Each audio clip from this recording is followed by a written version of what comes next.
Después de él.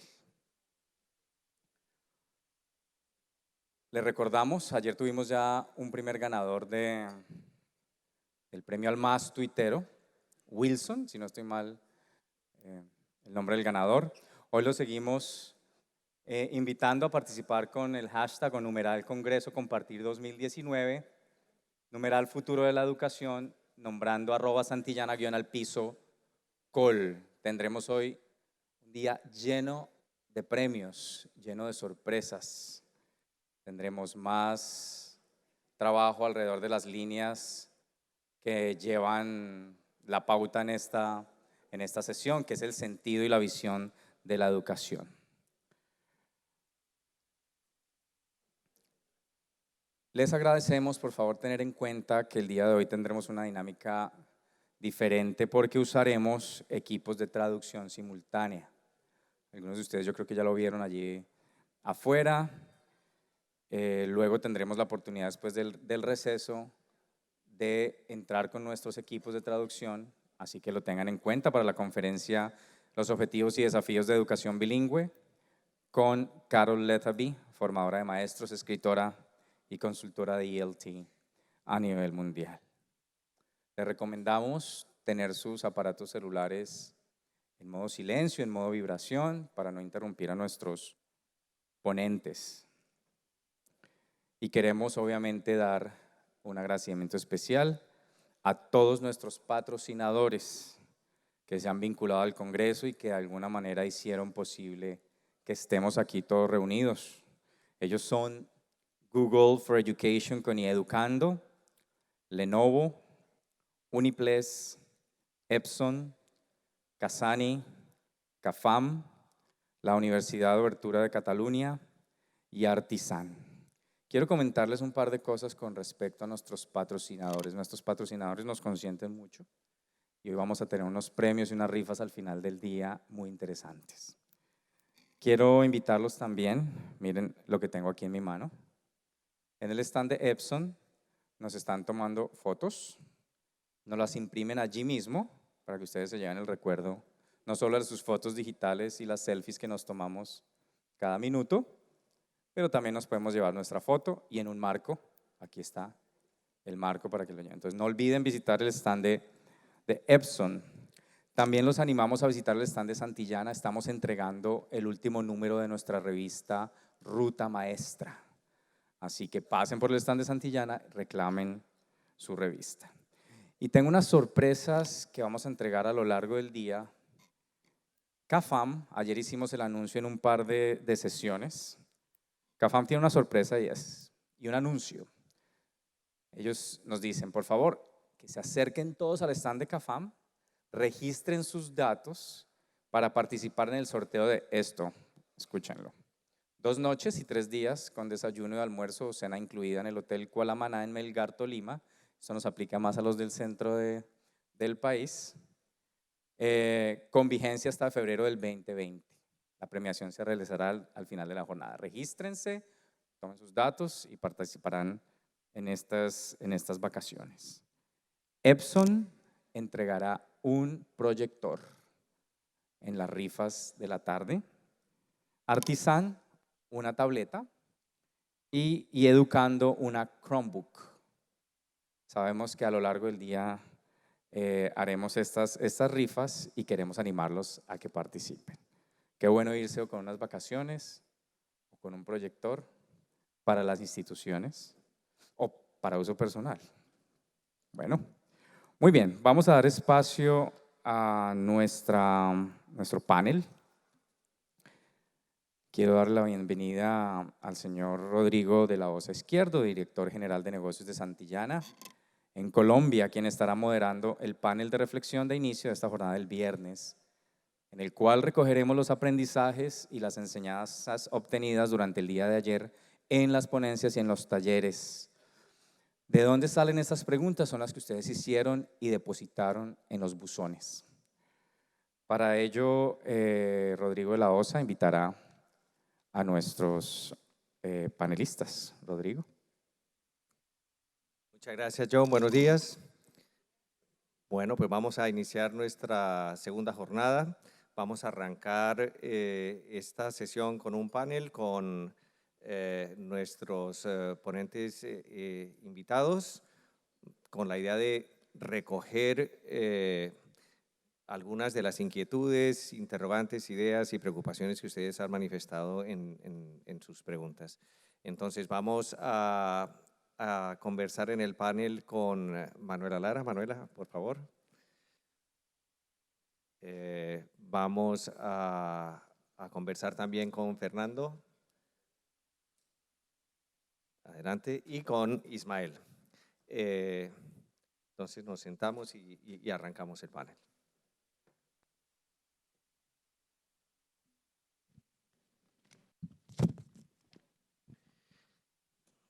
Vale. Buenos días, Fernando, Manuela, Ismael, ¿qué tal?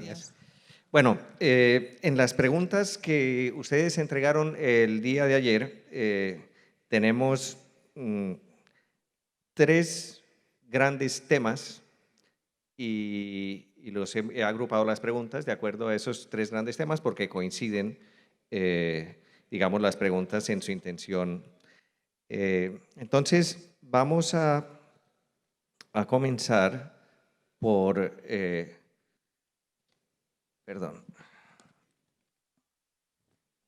Vamos a comenzar por una de las preocupaciones que se manifestaban ayer y tienen que ver con el lugar y papel que juega la familia en una comunidad educativa. En este sentido, Ismael, te voy a formular varias de las preguntas que coinciden en los temas. Las voy a leer porque me parece interesante la manera como se han formulado. Entonces, estas son las preguntas. ¿Cómo lograr cambios en la aceptación de los métodos tecnológicos en padres de familia y docentes con metodología tradicional? ¿Cómo hacer para tener como aliados a los padres de familia en el mundo de la transformación educativa? ¿Qué estrategias recomendarían? ¿Cómo puedo integrar a los padres de familia en los procesos educativos? ¿Cómo lograr la aceptación de lo tecnológico con los padres de familia? Y en una de las tarjetas de salida dice, me pregunto cómo detectar el problema central de una situación compleja. Me pregunto por qué es tan difícil salir de la zona de confort y me quedo pensando cómo pasar de simple gestor a ser líder. Bueno, he incluido la tarjeta de salida porque me parece que está vinculada con esta preocupación de cómo gestiono a mi comunidad. Ismael. Gracias. Buenos días a todos y a todas. Lo primero que les diría es que parar en un momento a preguntarse cuáles son sus ideas preconcebidas sobre el papel de la familia en sus escuelas, ¿no? Y les invito a que en un papel simplemente tomen nota reflexionando de qué estoy dando por hecho en relación a cómo las familias participan en mi escuela, ¿no? Y pueden hacerse preguntas y decir, no sé si les pasa aquí, ¿no? Pero esta idea de uno acaba pensando las familias no quieren implicarse. O solo se implican las familias de los niños y las niñas que van mejor. O los niños y las niñas que van mejor es porque sus familias están implicadas y las otras no. Todos y todas tenemos una serie de modelos mentales, ¿no?, que son los que resumen cuál es la visión que tenemos sobre esa realidad. Lo primero es preguntarnos eso, cómo nosotros, cómo nuestra escuela o cómo nosotros como directivos de nuestro centro estamos valorando o viendo o juzgando la visión de las familias. Algunas de esas ideas preconcebidas, de esos modelos mentales, se ajustarán a la realidad y otros simplemente será una construcción que no corresponderá, ¿no?, directamente con lo que las familias están sintiendo. El siguiente paso que les recomiendo es que se pregunten a día de hoy cómo es la relación y la estructura de esa relación con las familias. Es decir, qué canales de comunicación existen entre la escuela y las familias. Una familia puede venir y hablar con cualquier docente en cualquier momento.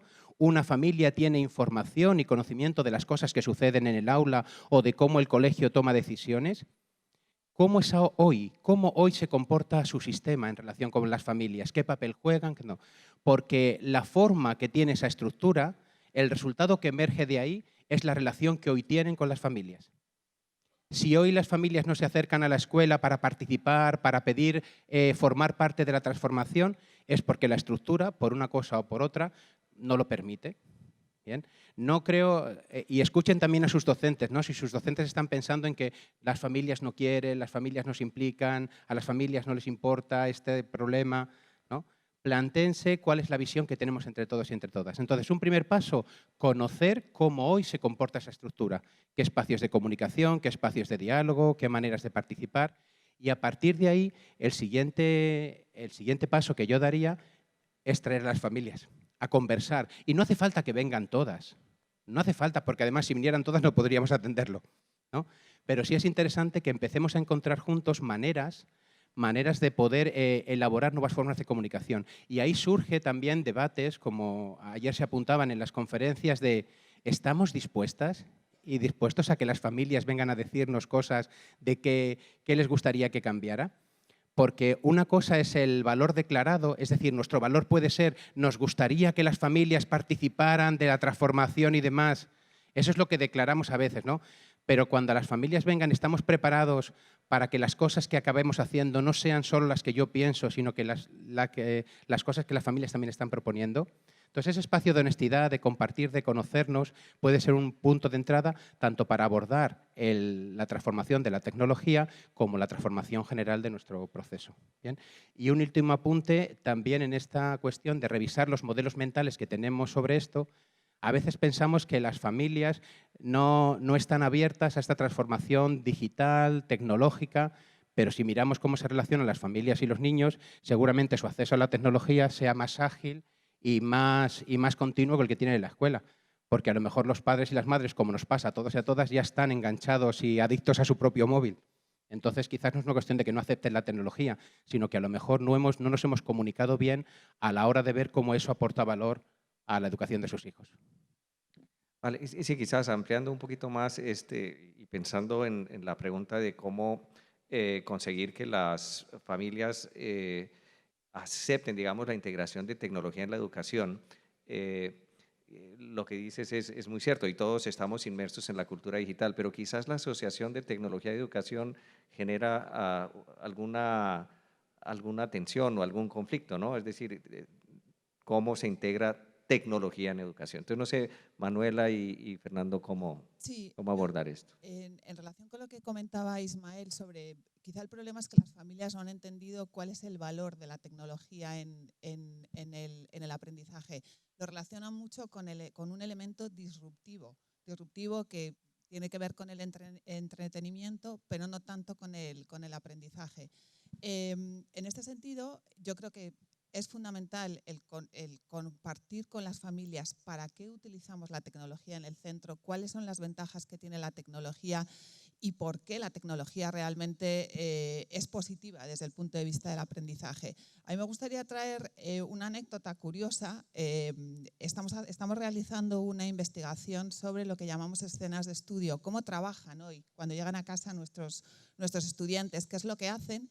Y ellos mismos ya son perfectamente conscientes de que a veces el móvil, el celular, es un elemento disruptivo y nos dicen, no, yo coloco todos mis elementos para estudiar y el celular lo tiro a la cama o se lo dejo a mi madre para que me controle y me permita y pueda realmente centrarme en lo que estoy haciendo. Entonces, realmente si somos capaces de contar a las familias que sus propios hijos son conscientes de, en general, controlar el uso que hacen de la tecnología, quizá podamos irles convenciendo de que realmente tiene un papel positivo en el proceso de aprendizaje.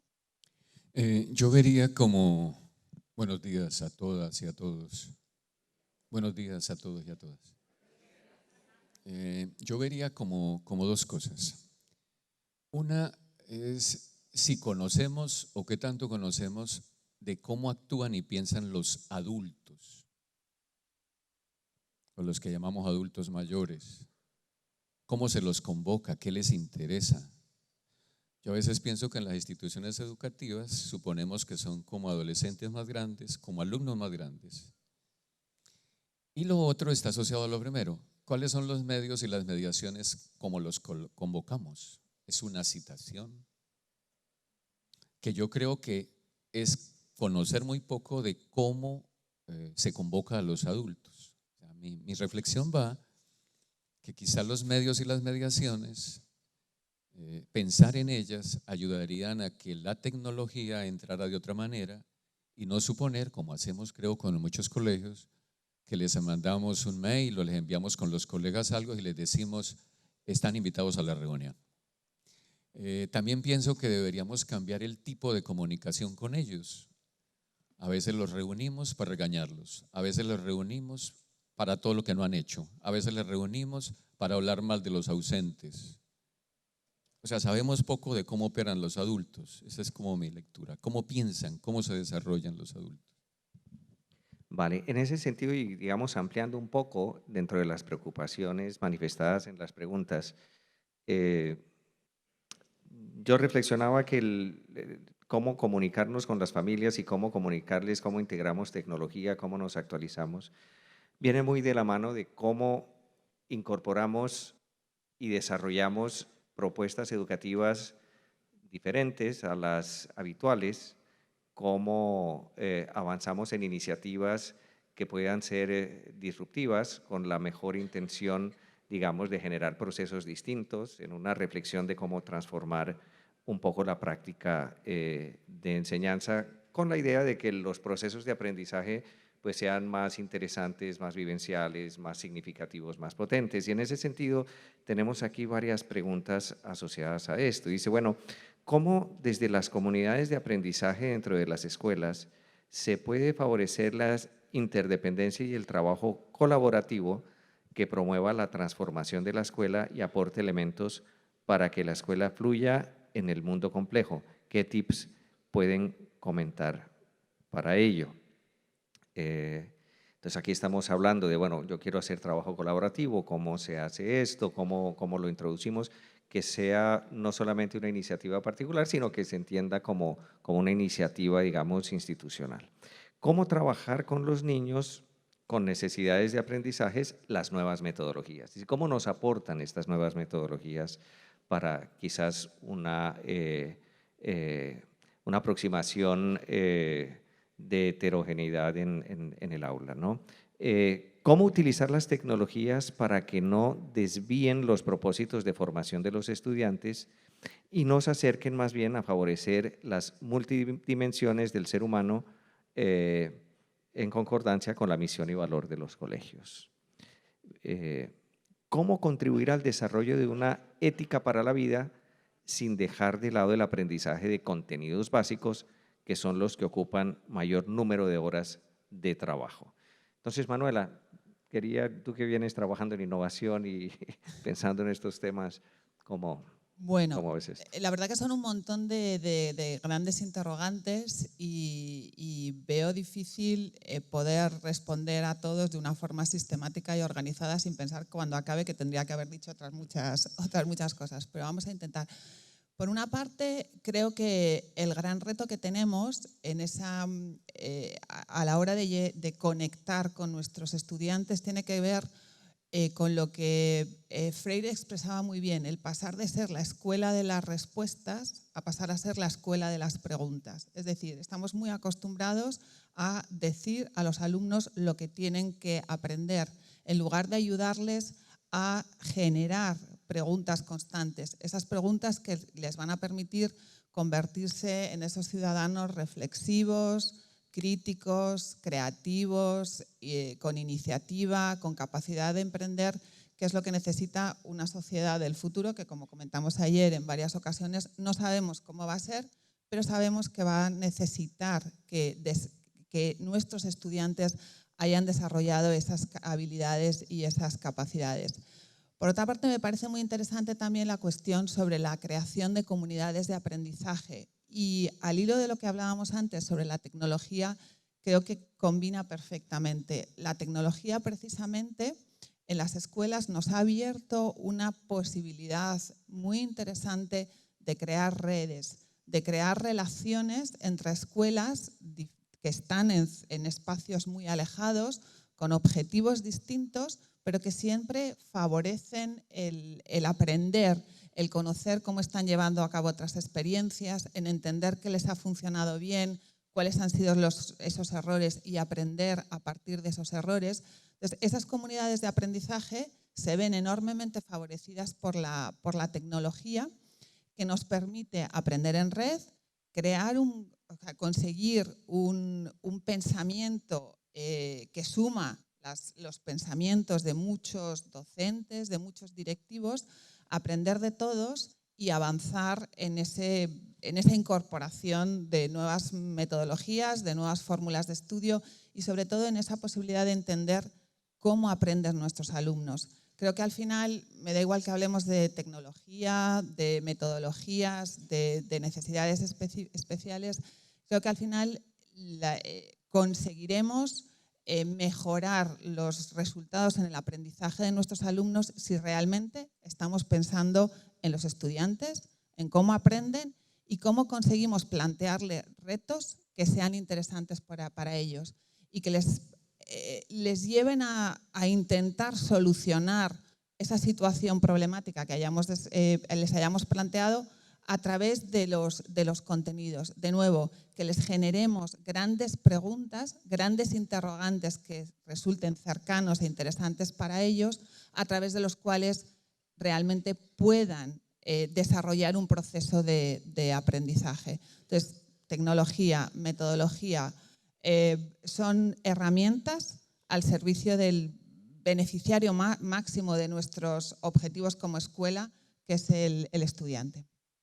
Para ir completando el cuadro de complejidad, porque tiene muchas relaciones con esto, viene el tercer eje, que viene estrechamente vinculado con los otros y tiene que ver, bueno, integramos tecnología, vinculamos a las familias, etcétera, etcétera, pero esto lo hacen desde luego las personas, ¿no? O sea, lo hacen los directivos, los docentes, y en ese sentido hay un grupo de preguntas asociado con esto para que ampliemos y vayamos tocando varios aspectos del asunto, y es, a través de la gestión como rectora, ¿cómo puedo ayudar a incrementar el amor por la vocación y el amor por los niños que hoy en día son tan diferentes en un aula de clase siglo XXI?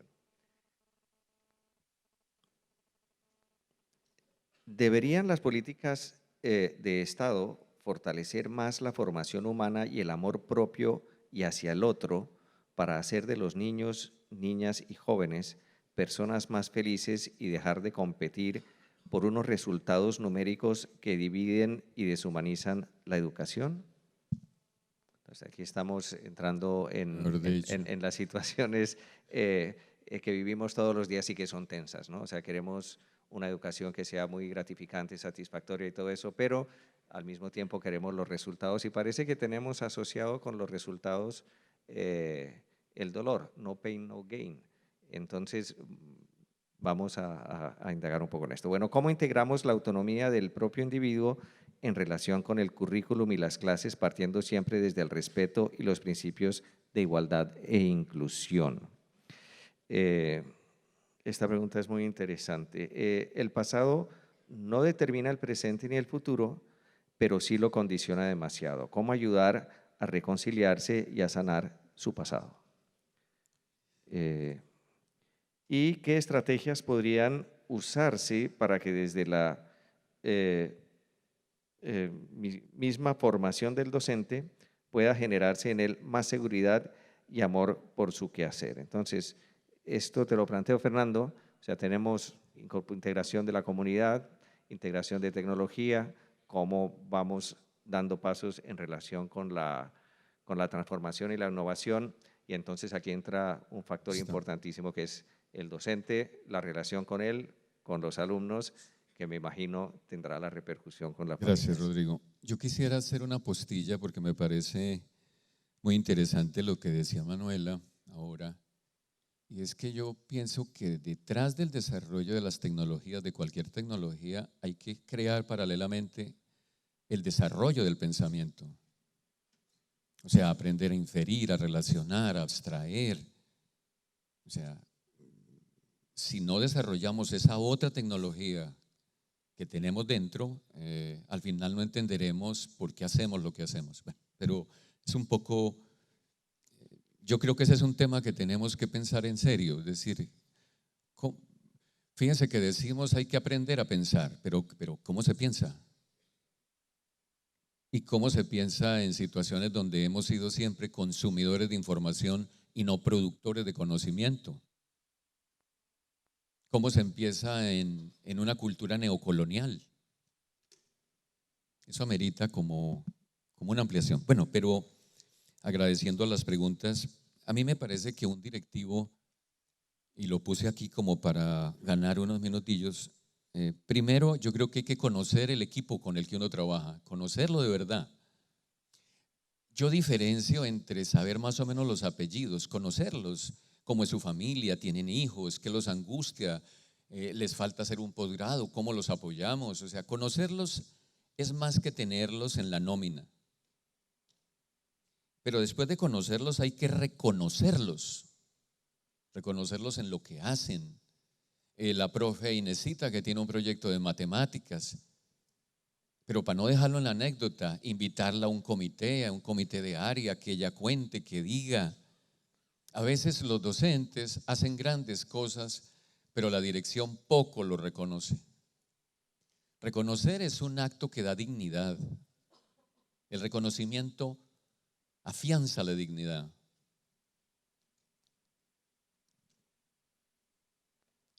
Mire, yo siento que a los maestros, no sé para los colegas que vienen de otros países, pero por lo menos en Colombia, todo el mundo le da palo a los maestros. Todo el mundo le da palo. Y la única vez que aparecemos en las noticias, esperamos que esta vez Noticias 1 sea distinto, es cuando hay un problema, que el profesor que no entregó, que mire que esta niña que se suicidó. Es la única vez que aparecemos. O sea, también los medios han contribuido, los medios masivos de comunicación. Fíjense, todas esas campañas que hacen, los útiles inútiles. Yo creo que si fuera director de noticias diría, bueno, hay útiles útiles. Pero nos falta, me parece a mí, reconocer a los maestros. Y eso implica crear tiempos, ritos. Bueno, hay tantas experiencias en Colombia. La tertulia para hablar de lo que hacen los maestros. Yo escribo aquí en mis notas, no solo trabajar, aunque parezca una política de un expresidente nuestro, no solo trabajar.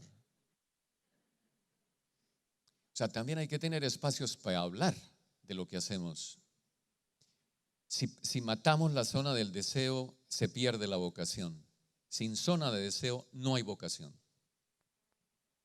Y la otra cosa que he pensado yo es, eso implica entonces que uno como directivo le toca tener pues un liderazgo más transformacional, un tipo de gobernanza diferente.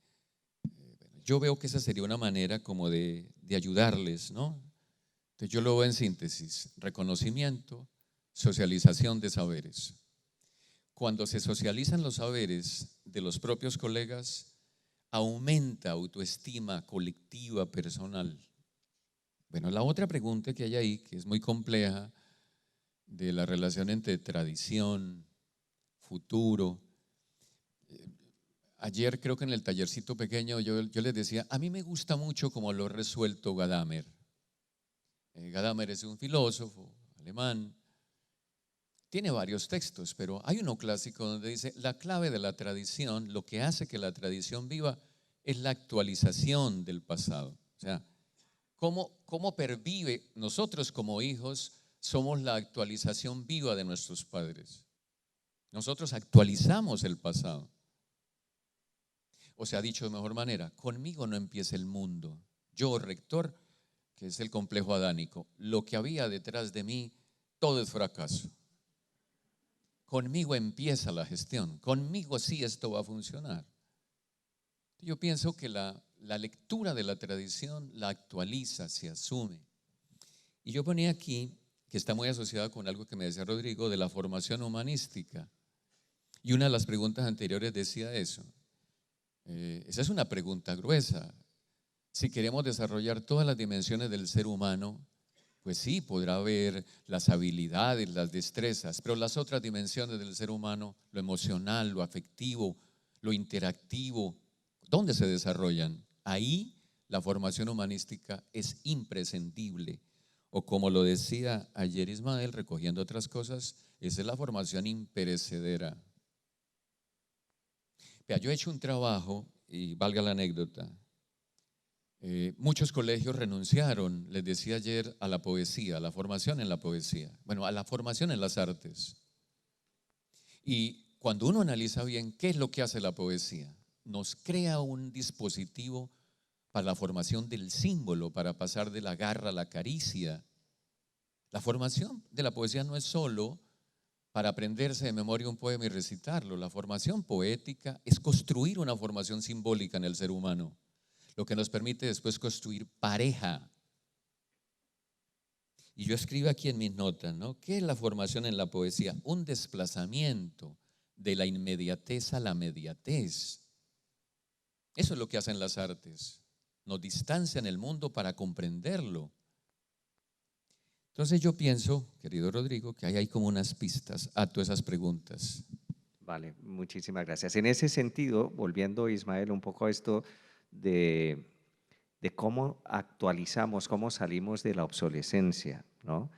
Viene vinculado con las metodologías, viene vinculado cómo se integra la tecnología, pero viene también la gestión de los equipos que tenemos, ¿no? Entonces, en este planteamiento que hacías tú ayer, ¿cómo verías o qué pistas podrías dar en tu experiencia de, bueno, cómo abordar esto? Muy bien. Mirar, 2 o 3 claves que espero que os sean útiles. Primero, uniéndolo también con una pregunta que salía antes de cómo llegar al problema fundamental, ¿no? Algo que les diría cuando cuando vuelvan a casa y digan, a ver qué hago con mi equipo, ¿no? ¿Qué hago para que mi equipo llegue? Lo primero que les digo es que aquí no hay culpables. Cuando analicen su equipo no piensen, no puedo hacer esto porque esta profesora de segundo es mala, o qué mal ha hecho esto, o con esta no puedo contar. Porque si entendemos que todos y todas a la hora de operar, de trabajar en nuestra aula, estamos sujetas a fuerzas que no siempre son explícitas, que no siempre podemos controlar, pues evidentemente cualquier persona en esa posición sabiendo lo mismo hubiera hecho prácticamente lo mismo. Por lo tanto, quiten el peso de los culpables, ¿no? Otro elemento más, comprendiendo esos problemas fundamentales, y es la relación que salía también con el Estado, con las leyes y demás. Si recuerdan lo que decíamos ayer del relato que nos contamos las naciones para entender el futuro, hay un relato que está de fondo y que todos usamos para tomar decisiones, tanto los políticos como los educadores como las familias. Y el relato viene más o menos a decir que hay mucha competencia internacional, la tecnología avanza muy rápido y si no estamos a la altura no vamos a llegar. El discurso viene a decir, la narración de fondo, que cualquier estudiante y cualquier nación con el suficiente nivel de educación, con la suficiente creatividad y la suficiente tecnología, puede estar a salvo y puede tener un desarrollo óptimo. Pero no sé yo si esa narración a día de hoy se sostiene sólidamente. Pero si se dan cuenta, las decisiones que están tomando nuestros políticos, las decisiones que toman nuestras familias a la hora de apostar por la educación de sus hijos, van en esa dirección. No discute ese relato. ¿Se ve? Entonces, por eso se entiende que nuestras leyes de educación, las suyas como las nuestras, no le den espacio a la poesía, porque hay que hacer personas que se defiendan en un mundo tecnológico y de mercado. Por eso no hay espacio. Entonces, no culpen a sus docentes de que no saben, no culpen tal. Es un proceso que tenemos que construir juntos. Y el discurso y el futuro no está condicionado. Ese modelo que se nos planta ahí no es inamovible. Se puede construir y para eso necesitamos tener esos espacios de compartir y de dialogar.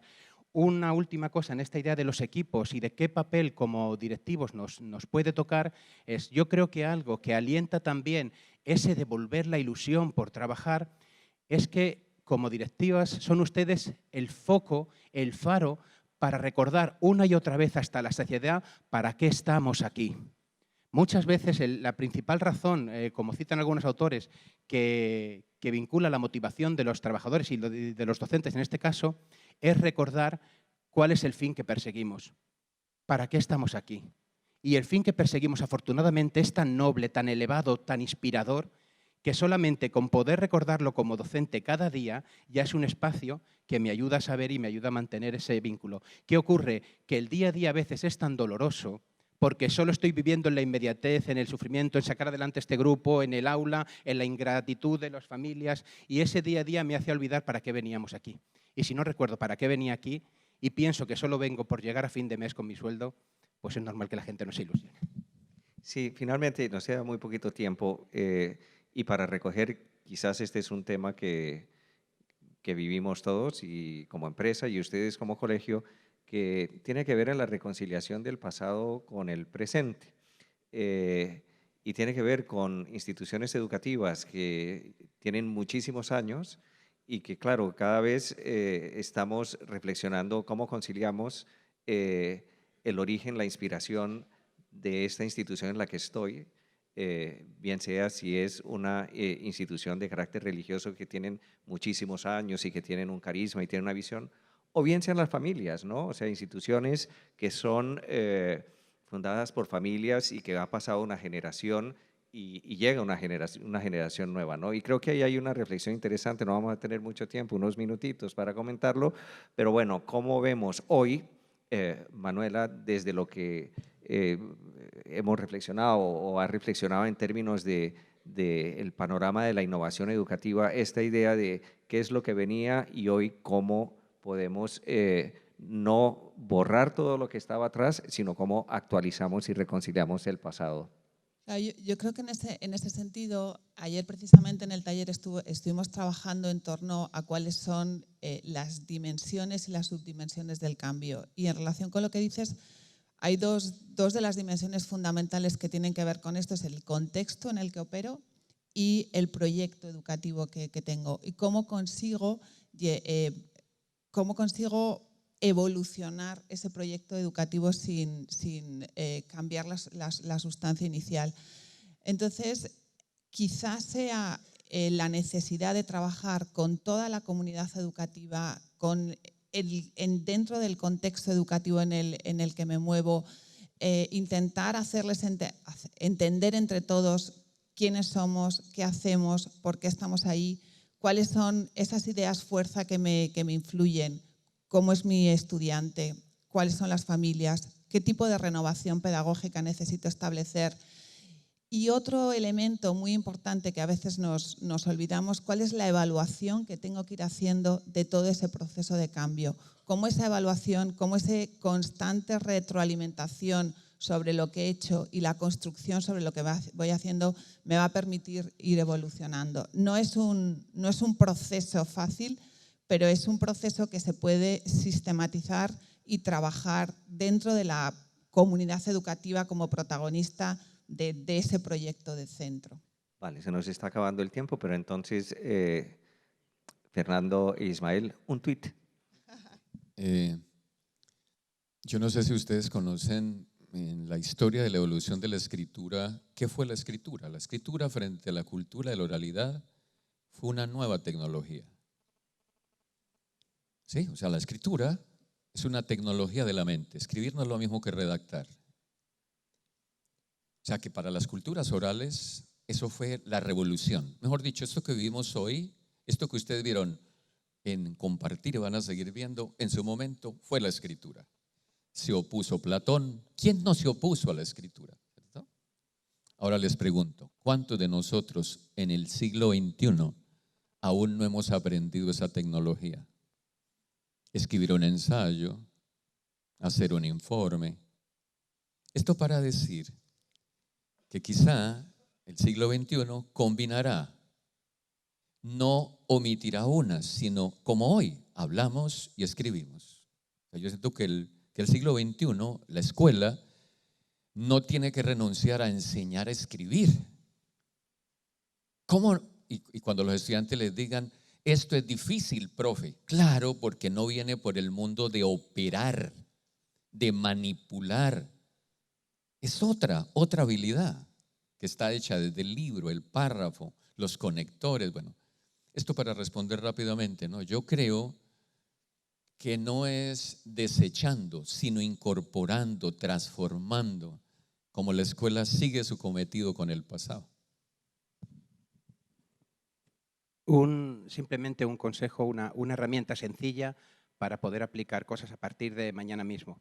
Cuando se vuelvan a sentar en su mesa, escriban en un papel cuál es su visión, qué persiguen como escuela, qué es lo que quieren, para qué están allí, cuál es la razón de ser, si son una institución religiosa o con años de historia, para unir esas dos cosas, de dónde viene su visión. Y cuando la tengan sobre la mesa, pueden poner en otra lista todas las cosas que hacen y repasar sencillamente, ¿esto que hago me acerca o me aleja de mi visión?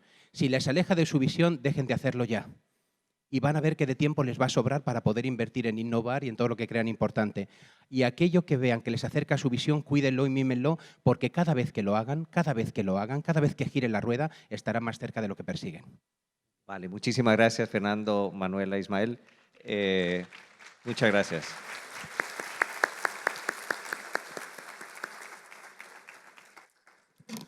Muchas gracias a todos.